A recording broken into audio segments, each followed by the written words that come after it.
You know, probably since I've started experimenting with fluorocarbon, I use fluorocarbon on probably 70% of my fishing tackle. And the reason why is because of the sensitivity of it. Sure enough, there's some things about it that are hard, like it's hard to cast, and some other negatives about it, but I think the positive outweigh the negatives by far.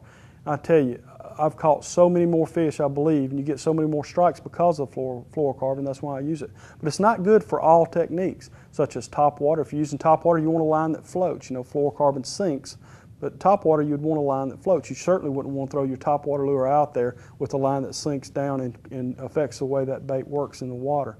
So on top waters, I'll use a copolymer.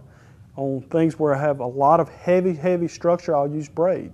Usually on braid, I use a heavy 85-pound test or something like that. And that's generally when I'm flipping.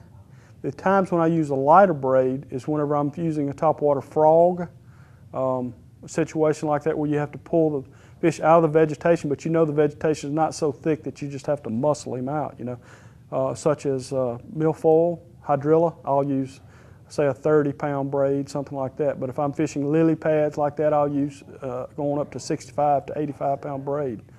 But for the most part, I would say I use fluorocarbon 70% of the time, braid 10%, and I guess what's left is 20% copolymer line. Just about the only thing I use copolymer on anymore is topwater baits. And that comes with the territory. I know it's more expensive line, but like I said, some of the positives certainly outweigh the negatives of it.